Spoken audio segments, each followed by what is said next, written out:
Welcome back to the Ghosty Girls podcast. I'm Christina. Oh, man. I am also Christina today. Well, it's a good thing that this one is from you because my voice is not holding on really well today. Get some hot tea and honey. You're fine. Yeah. Put some spirit in that too. Little wild turkey, if you will. Yeah. We went to Great Wolf Lodge for my nephew's birthday this past weekend. Ooh, and tell them what a treat that was. So they should call it Great Poop Lodge as far as I'm concerned because let's just, I don't want to shit all over Great Wolf Lodge. Yes, you do. Okay, yeah. I mean, that's literally what happened there, pretty much. Yeah. We went there before and we had a pretty good experience. We didn't have any issues. This weekend, I feel like I should have known as soon as I walked in. My daughter wanted chicken fingers and French fries. And that's kind of my fault because I didn't feed her before we left. And I should have. But, whatever. We were trying to get out the door. And I'm not even kidding. Like, an order of 4 chicken fingers, fries, and a drink was like $26. Yep. And then you could have made it $40 and got the exclusive souvenir cup that you can only use during that trip. Oh, you just wait. Oh, you can only use it during that trip? Shut the fuck up. Oh, did you buy it? Yes. So is it the one with the straw? Yes. So every time you go back, you're supposed to get a new QR code to scan. And so that I have costs to buy a whole new cup? Either $10 or $12. No, not a whole cup. You just have to get a new sticker to put on said cup. That is some real bullshit. Didn't know that because they marketed it to me as, oh yeah, it's free refills, Yep. Cool. They failed to tell me that it was just for the trip. The popcorn buckets you can continue to take back and refill. Well, that's good to know. But yeah, the chicken fingers and the fries and one drink were $26. She wanted an icy. Guess how much the icy was? $15.99. $16.99. Oh, they upped their prices from the last time I was there. So I'm standing there, and they had the audacity to be asking for a tip when I swiped my card. Now, mind you, we weren't even at a restaurant. It was just like one of those standalone, like you just go up, you order. I didn't even speak to anybody. I ordered on a fucking kiosk. Yep. And you're going to ask me for a tip? Yeah. Get the hell out of here. Because you have people like me that I'm like, okay, here's $1. Yeah, no, I didn't. And I'm sorry. Like, trust me, I am a good tipper. I leave extra money for servers that 100%. Go above and beyond. Yeah. And like, please don't take this the wrong way. I'm all about tipping for good service. 100%. And even if it's not great service, I will still leave a 20% tip because I've never been a server, but I know what it's like to struggle. And like, I mean, take care of your servers, seriously. But if you're going up, like, and you're taking your own order because you're just going to a kiosk and doing it, and literally all they do is look at a screen and put everything in, a little basket. I'm sorry, but I'm not doing a tip. Yeah, I mean, that's kind of like McDonald's or Dairy Queen and stuff like that. Like, you're not... Please don't come for me, okay? But, like... I think there's going to be on my table, it's different. People that might come at you. Everybody else is like, yeah, we agree. Tipping culture has gotten so out of control. Where was I going with this? Okay. So we're waiting for our order, our $26 order. And I look over and this little boy comes out of nowhere. No parents. I mean, he could have come off of the goddamn street for all I know. I don't know. And he goes up to the self-serve mustard bottle and he squirts it all over his arms and proceeds to lick it off while making eye contact. Oh, God. Okay. And I was just like, I wonder if this is like premonition. A prelude of what's to come this weekend. Yeah. And it was. So it absolutely was. So if you're out there and your son was, covered in mustard at Great Wolf Lodge, get your kid. Yeah, I'm not trying to like make fun of your kid, but also I'm kind of making fun of your kid because that's fucking crazy. Can you imagine? I can't. The only thing that would have made it worse is if it was like mayonnaise. Ugh. But mustard. It would have been better with ketchup at least. I could understand ketchup. Same. But listen, mustard was a bold choice. So I will tell everyone out there that she actually texted me that, and it was hysterical. I laughed out loud. I did like a play-by-play. Yes, I got a visual. And then everything else that happened, I would gently get a gentle text of like she just said, a play-by-play. And then at the end, she goes, now I'm standing in line for a $485, what was it? Strawberry daiquiri because I need something to take the edge off. Yes. No, seriously though. And like, I'm a storyteller. Okay. I'll be the first one to admit it. I'm very descriptive. I love it. Text messages. I love it. Sorry, finish the story because this is a good one. Well, I was going to read the text that I sent you because it is kind of funny. Let me see if I can find it. I can read them. You want me to read them? Here's the first. Okay. Here's text number 1. Bro, I just realized I hate Great Wolf Lodge, I think. Then I texted, I just watched a little boy squirt mustard all over both of his arms and is now licking it off. Licking it off is in caps. Then I text, and I just paid $26 for 1 order of chicken tenders. Thanks for listening to me, bitch. Oh, no. Thanks for listening to me, bitch. Okay, bye. Oh, I took that as thanks for listening to me, bitch. That's how I took it the first way you read it. Either or. You know what I mean? And then I said, girl, they closed one pool down because someone puked in it and the pool/slide area to fish turds out of because someone shitted in it. Shitted. SHIDDED. And then I said, I'm fucking done, bro. And then I said, I'm in line for a $758 strawberry daiquiri because I need something to take the edge off. So then after that, 2 more of the areas got shut down because people puked in the pool. Bodily fluids. Listen, I'm not blaming Great Wolf Lodge for that at all. It's not their fault. Shit literally happens. I get it, especially when there's kids involved. Yeah. But it wasn't a great look for the kids because first off, like when you close one area of a water park, especially a small one like that, everyone's going to congregate to all the other areas. And then it's really crowded. Listen, long story long, it just wasn't the best experience. The kids, they ended up having fun. Yeah.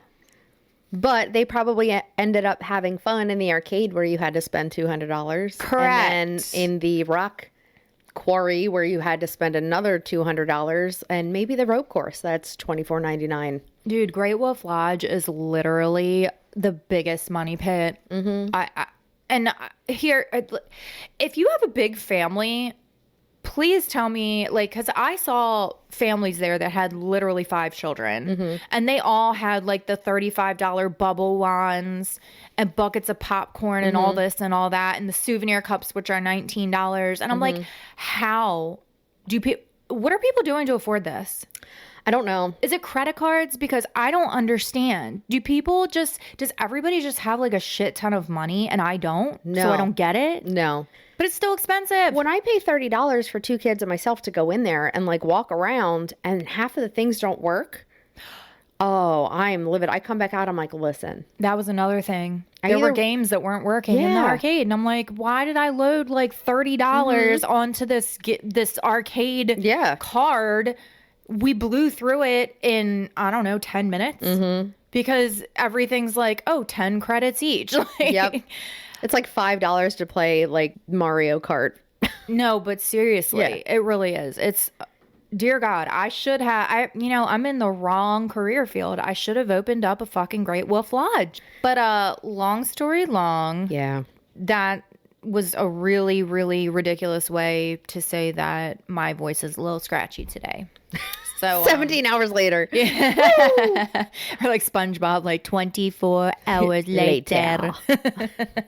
I love it. So what are we talking about today? Well, first, I want to say happy early birthday to the queen Thank herself. you. Dolly. No, I'm just kidding. Miss Christina. Thank you. It's not until December 11th. Yeah, but we're close. Yeah, well, we're getting there. We're getting this Thanksgiving week. Yeah, man. So, I mean, by the way, happy Thanksgiving. Happy Gobble Gobble Day. You want to hear my turkey call? It's pretty good. I think I've already heard it. But oh my God. Everyone hates us. Thank you for the early birthday wishes. Yes. I think I've said this before, but I will be going to Pigeon Forge for my birthday. And I'm going to the True Crime Museum. I think it's called Alcatraz East. Yes. And I'm going to take a lot of pictures and I'm going to share them. Yes. And I'm going to let you guys know how it was because, I mean, obviously, if you're listening to this, you like true crime. So I've always wanted to go there. Alcatraz East is the museum that has Ted Bundy's VW Beetle. And I'm going to get a picture in front of it. That's pretty cool. I mean, terrifying, but cool. I think I said this before, but when I went to Zach Bagans' Haunted Museum in Vegas, they had a lot of Ted Bundy stuff and a lot of serial killer stuff. And it had an effect on me. Just looking, the objects have energy to them. They carry a lot of shit. They do. And I was like simultaneously like amazed and also in awe that I was standing in front of like Ted Bundy's like rape kit and the ski mask and everything that people saw. Like that was the last thing they saw. Yeah. And then you feel a little sick to your stomach too. It made me sick to my stomach. Yes. Yes. It's those objects, they will always have energy attached to them. Like you can't, I don't care if you don't have to have any kind of like a sixth sense or anything. Like you can feel it. You can feel it. But gross. Yeah, I'll be going to the True Crime Museum. I'll let you guys know how it was. But speaking of true crime, what's on the agenda for today? So for this episode, again, we already know it's going to come close enough to your birthday. For you, I'm covering a cult. Oh. And I also want to hereby announce that Christina's birthday, December 11th, shall now be renamed Cultina Day. Cultina Day. In celebration and honor. Thank you. Christina. Thanks. I appreciate that. You're welcome. I'm allowed to do that because I'm a minister via the internet. Yeah. I would be a bad cult leader, though, I feel like. Oh, I didn't mean you have a cult. It's just Cultina Day. Yeah. Because you like cults. Yeah. Okay. Yeah. Fair enough. Yeah. Fair enough. I mean, you're interested in them. I don't know. You know what I mean. I find them fascinating. I just like to say Cultina because it goes. I find them fascinating because I have such a strong personality that I can't see myself doing, like just blindly following someone. So I don't understand the, mental gymnastics that goes on with that. No one does. Not trying to shit on people because I know that there are personality types and are susceptible to that. I mean, I get it. But it's fascinating to me just to see how people can, like I said, blindly follow someone like that. Be manipulated. It's crazy. Do weird shit too. Real weird shit. And call it okay. Yeah. We're talking about Vernon Wayne Howell. Yeah. Better known as David Koresh. Yeah. The asshat leader of the Branch Davidians. Oh. Yeah, here we go. This is going to be a sort of long one for me. I typically don't do mine that long, but yeah, it's a banger. I'm excited. I think it's a good one. I will be calling Vernon David from this point on. Yeah, I think that's a good idea. Yeah, because it'll get all confusing. So confusing. I will say Vernon every now and then, but I will also say AKA that's okay. David. For everybody listening, just know that they're the same person. Same person. Yeah. Yep.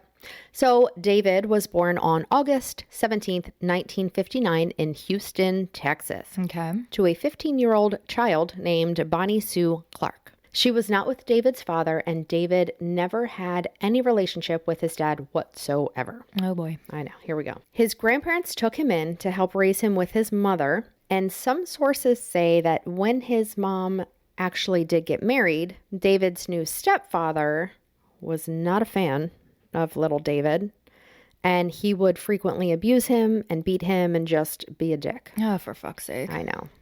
Growing up, David had a few learning disabilities, including dyslexia, which landed him in the special needs classes. And as we know, kids are not kind at all. Kids can be dicks. Yeah. Once he was put into these classes, the bullying and the name-calling began, basically instantly. They would call him Vernie, along with other terms that I'm not going to say on here because they were just flat out mean. Yeah. So instead of studying, David had a great interest in the Bible. He would read it constantly, and despite his learning abilities, he had a pretty photographic memory to the point where he could pretty much remember anything he read. That's kind of like what do they call it? I hate this term, but idiot savant. Yeah. Yeah. Those are like the people that have really good memories and. Yeah. Not trying. I hate that. Like I said, I hate that term, but it's a literal term. Yeah. No, that's actually perfect. I think honestly, he might have, in my mind, being dyslexic, it's got to be really hard to get through anything. So like maybe he forced himself to memorize it so he would never have to read it again. Yeah. Yeah. Did you say murmurize? Memorize. If you said murmurize, I'm leaving it in because that was funny. Murmurize. Memorize. If I'm not enunciating, let me do better. No, it's fine. It's funny. No, because my mouth gets lazy. David also had a great interest in music, and it is said that he was very talented in the music realm. Okay. Eventually, David had enough of the bullying and dropped out of high school in the 9th grade. Shocker. And guess what he was going to focus on being? Like a priest or some preacher. Rock star. Oh, well, I guess that was probably the better thing to guess. 100%. So not shockingly, David was all over the place once he left high school trying to figure out what the fuck he was doing. But 2 things always stuck with him: his interest in the Bible and music. David's mother was a devout Christian and was able to talk David into joining her church. Okay. David joined and was instantly taken with religion. Shocker. Uh-oh. He became very involved in the church immediately, as cult leaders do. Mm-hmm. He also created his own fucked up interpretations of the Bible and the sermons that were being presented. David would also often challenge the church leaders, both during the service and outside of it. Oh. They actually began to despise him. Can't imagine not why. A shocker. In just 2 years after joining the Church of Seventh-day Adventist, he was asked to leave the church, and at this point, David is 22 years old. Damn. He was asked to leave the church. That's how bad it got. So they knew it was a problem. Yeah, they knew he was a problem. Oh, boy. David was like, fuck this shit. Fuck this shit, I'm out. He hopped on a bus or a train or some sort of transportation. I don't know. It wasn't clear. And he went towards Hollywood. Oh. This is very like Charles Manson-esque. Quite. He wanted to become the world's next rock star. As did Charles Manson. Mm-hmm. Yeah. David really did his best at making this work. However, everyone turned him down and he ended up returning to Texas. Okay. He didn't go back to his hometown though. He landed in Waco. Uh-oh. Ruh-roh. He leaned on his knowledge and memorization of the Bible to earn himself the title of a Bible teacher. So, when you say memorized, did he memorize the whole Bible? I don't think he memorized the whole Bible, but he memorized enough of it to be able to just instantly recall certain scripture. Okay, gotcha. I was going to say, because if he like memorized the entire Bible front to back, that's fucking impressive. He would be an anomaly, but I don't. Yeah. I think it was just being able to like pull out quotes like, okay, Jean-Paul Van Damme said this. In the Proverbs. Jean-Claude Van Damme. Yeah. Ye shall high kick ye in mouth. Hiya, said he. Sorry. He used to be my other crush. I used to love him. I will forever judge you for that. I don't care. Continue. In 1981, the title of the Bible teacher, mixed with his charisma, allowed him to discover the religious group, the Branch Davidians. So that group actually existed before him? Yes. I didn't know that. It did. And I'm going to go, I'm actually going to break off and you're going to learn more about that. Okay. Yeah. Because I did not know that. Mm-hmm. I thought that he created that. Mm-mm. Wow. That's okay. Nope. And I'm intrigued. Well, be intrigued because before I go more into David, I am going to go more into the Branch Davidians. Okay. And the who's, what's, where's, and the whys. Bear with me. We're taking a detour. Hold on. I'm sure since it's a cult, you know what? Was it cult status like before him or am I getting ahead of myself here? I would call it a cult status, yes. Okay. But they were peaceful. They were peaceful and chill and just lived kind of their own little... Off the grid. Just kind of... Okay, gotcha. Mm-hmm. Hold on to your butts. Uh-oh. The Branch Davidians were broken off of a group that came from a different broken off group known as the Shepherd's Rod. The Shepherd's Rod. The Shepherd's Rod. Oh. Not in penis, like the rod. That's a very unfortunate name. I know. God bless them. So the Shepherd's Rod was founded in 1929 by Victor Houteff. I don't know if I'm saying that right, so I'm going to spell it Houteff. After he was excommunicated from the Seventh-day Adventist, which was the religious group that David was also formerly a part of through his mother. Interesting. Mm-hmm. So it was like another outcast. Yes. Okay. And he was excommunicated, he as in Victor, for spreading word and sermons outside of the Seventh-day Adventist beliefs. Victor then founded the Shepherd's Rod on the basis of religious reform before Christ was to return. It kind of makes sense, right? Yeah. Sort of. He and his new group of followers eventually moved together and built a compound about 10 miles outside of Waco, Texas. The group called their home the Mount Carmel Center. Now I want a sundae. That would be caramel. Okay? I call it caramel. It's caramel. Agree to potato. Agree to disagree. Tomato. Penis of penis. What? I was stupid. The end. Goodbye. Before his followers could move to the compound, though, they had to sell all of their worldly possessions. Of course they did. And give/pledge all of their money to the church. Of course they did. Mm-hmm. Yeah. It's like Jonestown. Victor preached that he would not die, but lead the group to the promised land, and Christ would be returning to take them all to heaven on April 22nd, 1959. Guess what? My man ended up with heart disease, and you'll never guess this. He died. He died in 1955, 4 years prior. Oh, well. Yeah. His wife Florence took over for a short period of time until a new leader was hand-chosen by God. Before handing over the reins, though, Florence decided to add to the teachings that Victor himself would also be resurrected on April 22nd, 1959. When April 22nd came, the loyal followers of the Shepherd's Rod gathered at the Mount Carmel Center. There were like 900 people there, which is a lot of people. It is. April 22nd came and went, and just like that, the Shepherd's Rod group had to figure out their lives and what the fuck was going on. Yeah. That's it's a pretty big wake-up call when you think that you're going to be like raptured and then it doesn't happen. That just happened recently. It did, yeah. There were people that even gave out like rapture cards and was like, hey, sorry I'm gone, but... Yeah. People like gave their cars away and stuff because they were like, yeah, I'm not going to be here tomorrow. I don't have any comments about that. I know. I'm sorry. I digress. Yeah, I can't think of anything to say about it. No. Other than it's sad. Yeah. That's a good word. It's sad. For a multitude of reasons. Mm-hmm. The end. Thank you and goodbye. The end a lot. Among the chaos, one person spoke up. This was Benjamin Roden. He announced to the mass gathering that he was the new leader chosen by God. Oh, that's convenient. Yeah. While many people decided to go back to the real world, a small group decided to adopt Benjamin and his wife Lois as their leaders. They were referred to as the prophet and the prophetess. Sorry. The prophetess. The prophetess. It's like a band name. The prophetess. The prophet and the prophetess. This new group would take over Mount Carmel and call themselves the Branch Davidians. The Branch Davidians' beliefs included many from the Church of the Seventh-day Adventist, such as not eating meat and having Sabbath on Saturdays instead of Sundays. Okay. This group took it a step further, though, and incorporated the Old Testament and a touch of imminent apocalypse. Of course. They did. Yeah.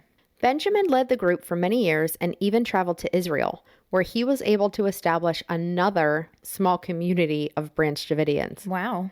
Benjamin passed in 1978, and just like nothing happened, Lois, the prophetess, was able to step in and lead the group. Lois, she was kind of a badass, honestly.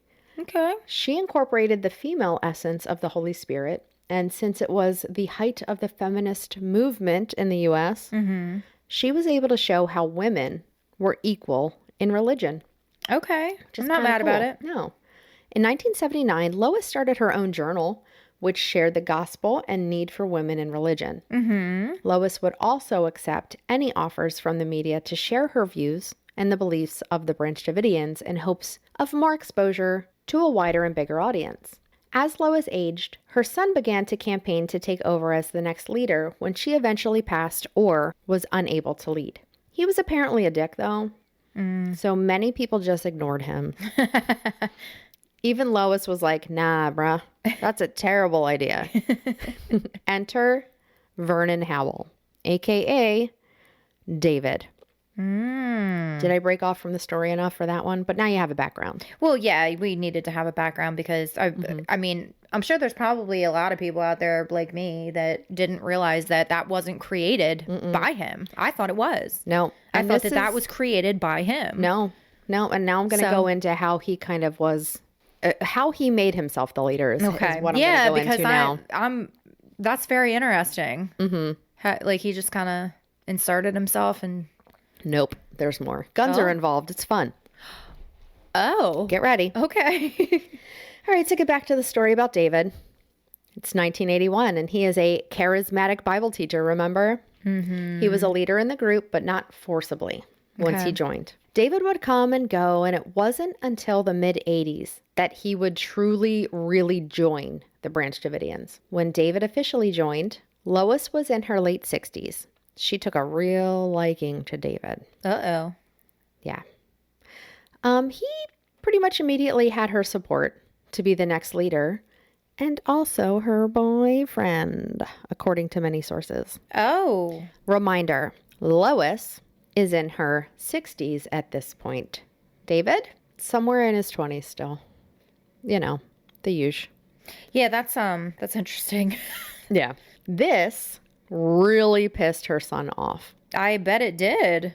In 1985, right when David was about to take over as the next Branch Davidian prophet, Lois's son, George, essentially threatened David and his posse with a gun.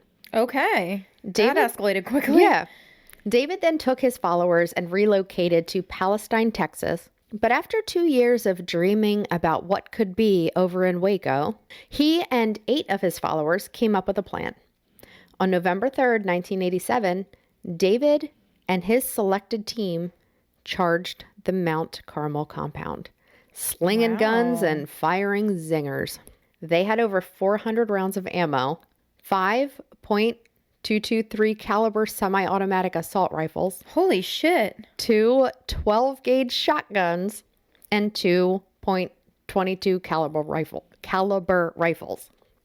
Oh my God, where did they get all that from? I don't fucking know. Oh, I just had a deja vu. Oh, maybe. Okay. Ooh. Cops were called. David and his team were arrested for attempted murder.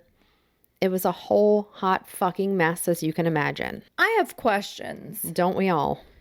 So my main question, and you're not going to be able to answer this because I'm going to do it. I'm going to answer it. I don't know if anybody will be able to answer this because it doesn't make any fucking sense. But why, if they were arrested and charged with murder, or attempted murder, that's a big difference. Why were they not in prison? And then we wouldn't even be sitting here talking about this fucking thing right here. I'm going to tell you. Okay. But wait, there's I'm getting more. ahead of myself. I apologize. No, you're fine. Yeah. I'm going to tell you. So they were arrested for attempted murder. Attempted murder. Continue. Yep.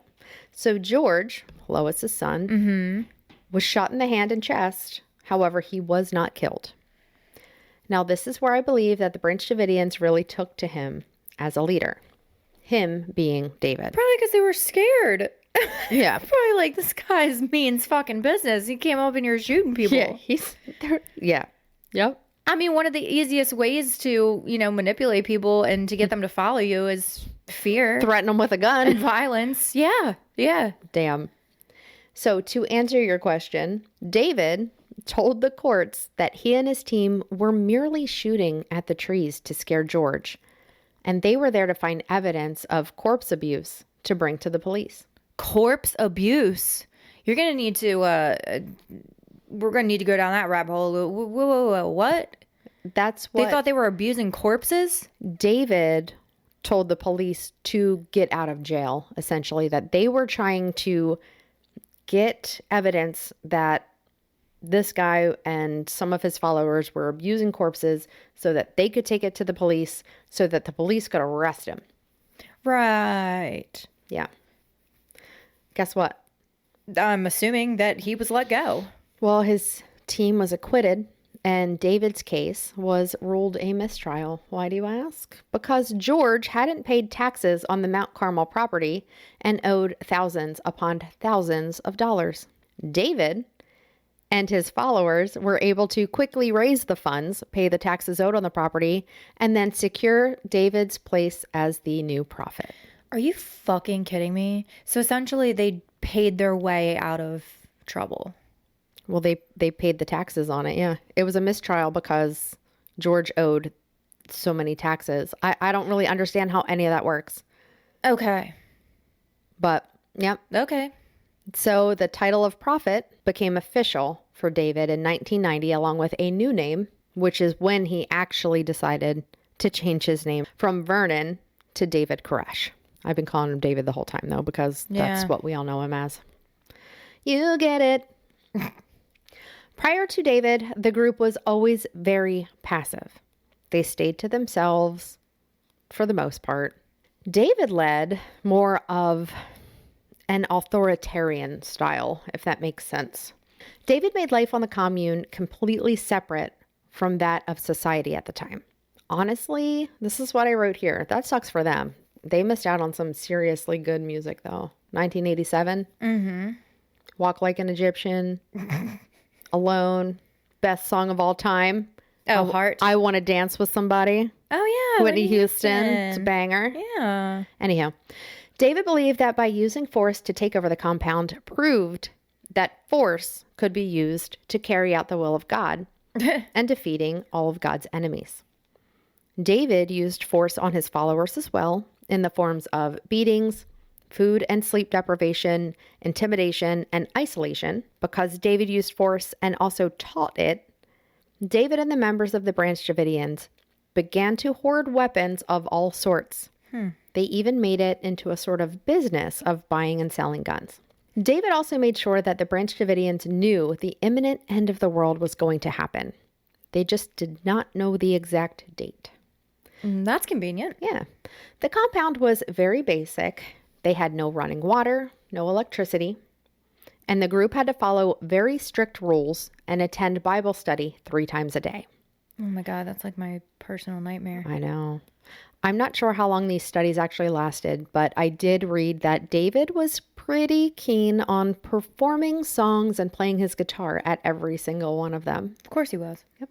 With every year that passed, David's teachings became more and more aggressive, to the point that he believed that the U.S. government would soon attack them, and they would need to be prepared to fight back.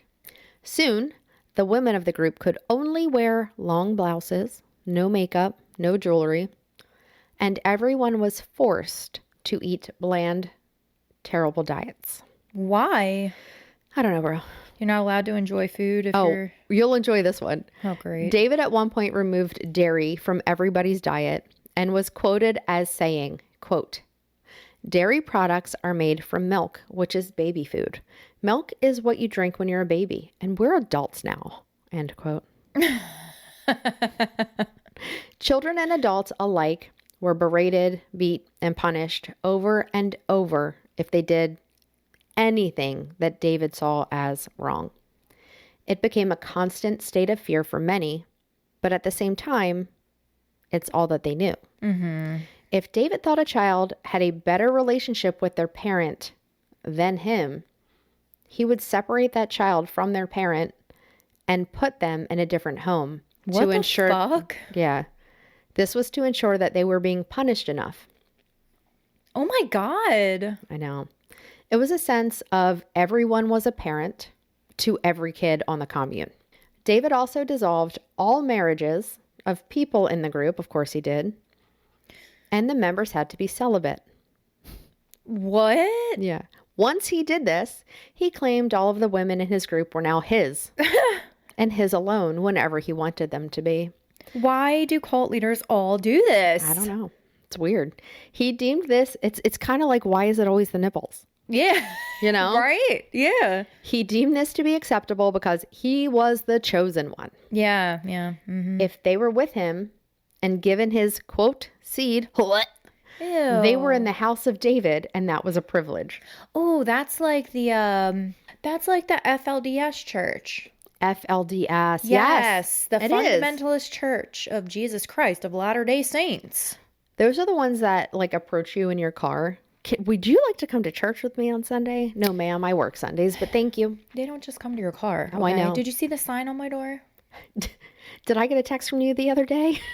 Yes, this is because... Another text message I got from Christina. This is because, and oh my God, you guys, please don't judge me. I've been having Mormons come to my door, okay? It's fine. They've come here when I have been here. It's fine. Believe what you want, okay?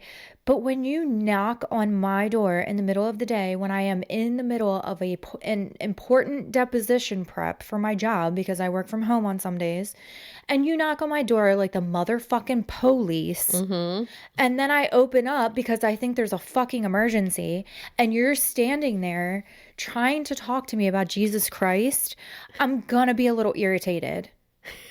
I mean, I'm sorry. Like, I don't come to people's houses and preach what I believe. I don't feel that should be allowed, to be honest with you. Yeah. Now, if someone is out and about and someone comes up to them, fine, you're in a public space.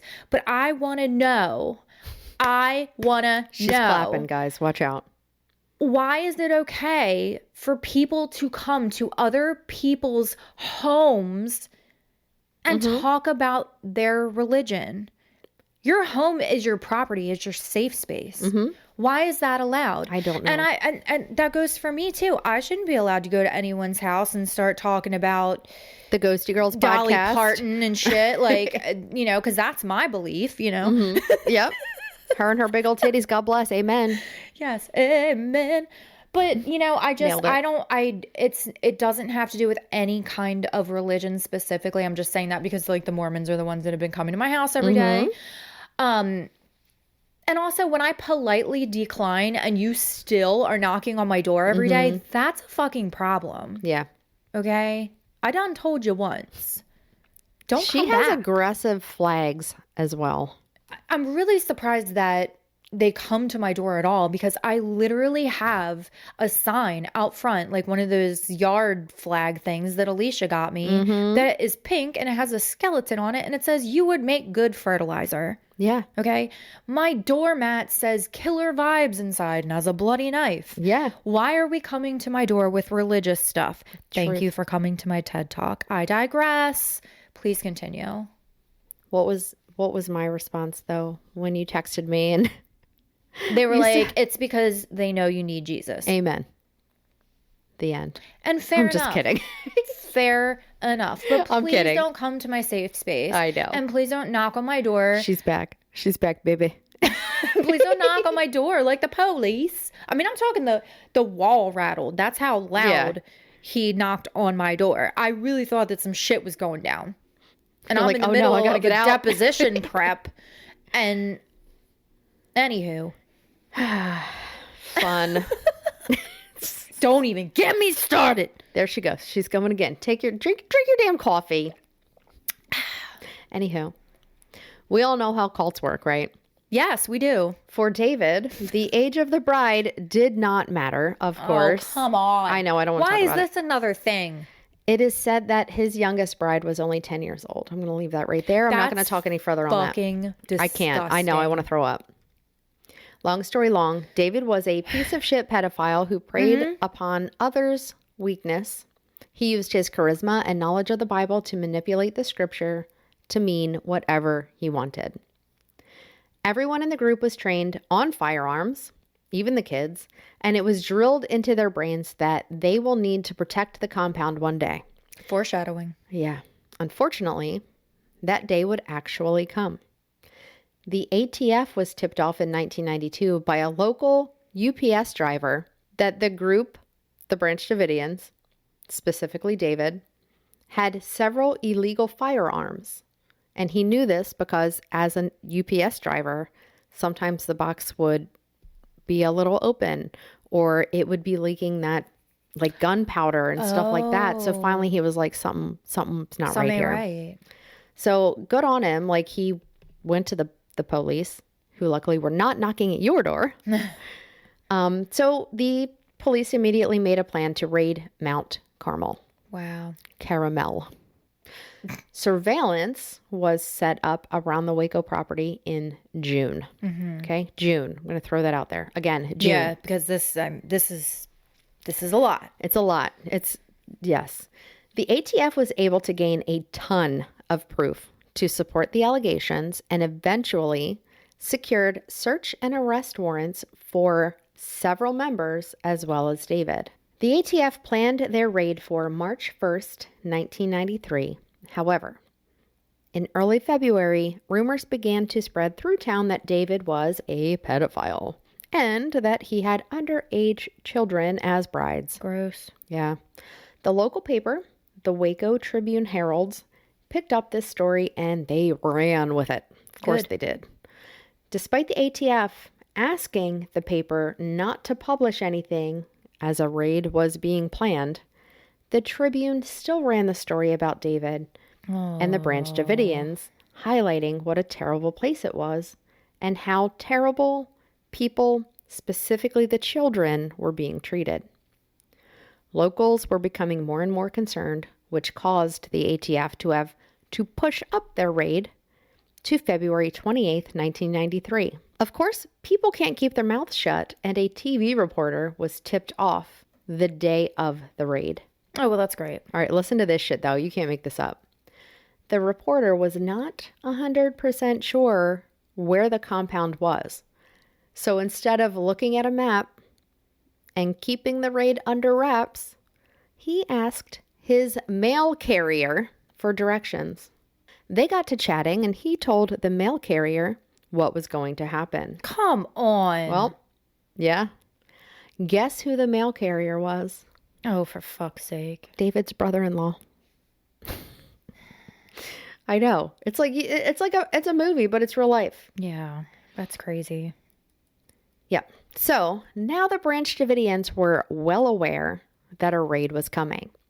They now had the time to put the plan that they had been working on to defend their religious freedom to work. Great. Yeah. The ATF commander decided, fuck it. We just got to get this shit done and keep the raid on.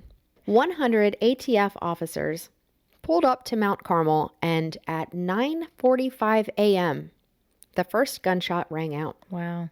By 11:30 a.m., there were already 5 members of the Branch Davidians and 4 ATF agents who had been shot and killed. One more Branch Davidian member would also lose their life due to injuries a few hours later. It is unconfirmed who sent the first bullet, but that bullet was the start of a 51-day standoff between the Branch Davidians, really just David in my mind, and the ATF. That is so crazy. 51 days. 51 days. That's almost 2 months. Oh my God. That's crazy. It's crazy. It really is. So after the ceasefire on the first day, 4 children were allowed to leave the compound, and David, despite being wounded, made sure to grant interviews with CNN and a Dallas news station called KRDL. At this point, the FBI hostage rescue team was called in. After a few days of negotiations, David agreed that everyone would leave the compound if he could record a message that would then be played on national radio broadcast.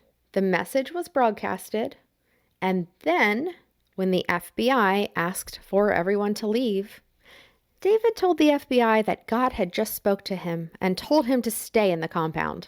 Oh my God. At this point, though, the FBI agents were able to negotiate the release of 19 more children. Over the next few weeks, the FBI slowly increased its aggression. They would turn up radio stations on full blast speakers and play pop music and play recordings of just flat out loud noises.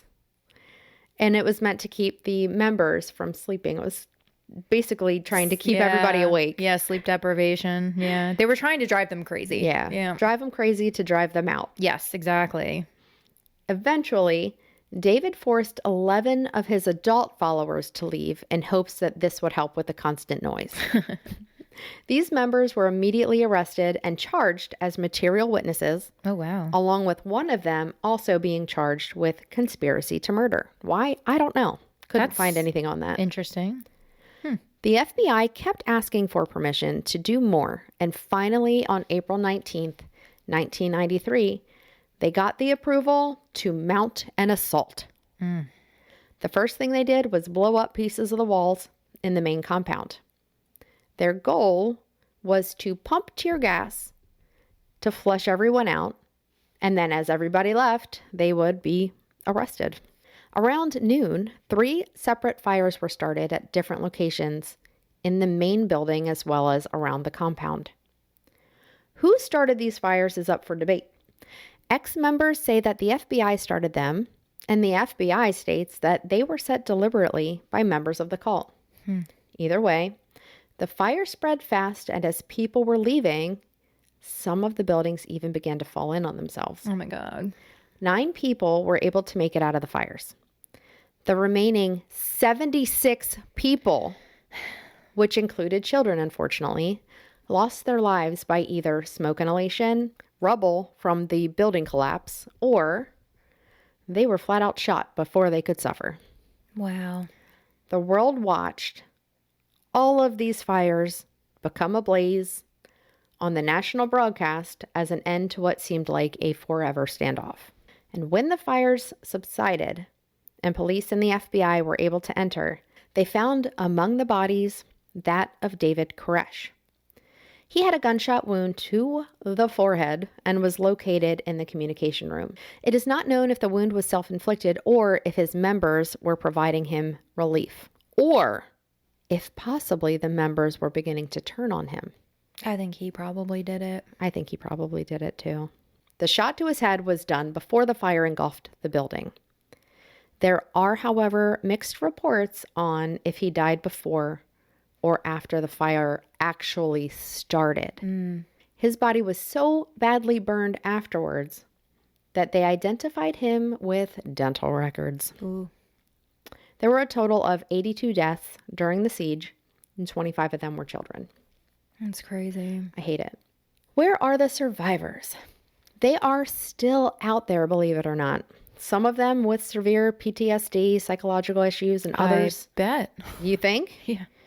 Others are still holding on and practicing the religion. That's interesting. Yes.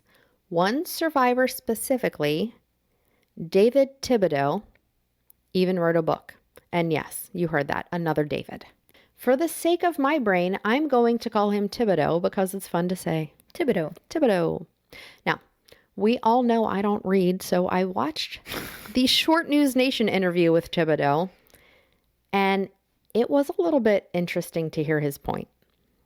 He states that the only person on the warrant was David Koresh, and why they didn't just arrest him while he was out for a jog is a mystery, because apparently he would leave the compound for a jog every day.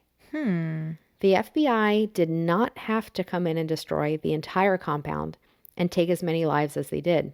Thibodeau also claims that the FBI was antagonizing and even running over graves of the group's loved ones that had been buried just to get reactions. There were apparently 26 different accounts during the Waco siege that the FBI violated their own rules. Yeah, I personally don't agree with how it was approached. Yeah. I also read in here that afterwards, a lot of the rules and procedures were changed for the FBI and negotiations and stuff like that. Yeah, there's a pretty interesting documentary on Netflix about Waco. And I mean, it doesn't really get into like the cult itself. It's more just about the standoff and the aftermath. Yeah. But yeah, I'm going to go ahead and say that the FBI didn't do a great job handling it. No, absolutely not. And I don't care if you come for me for that.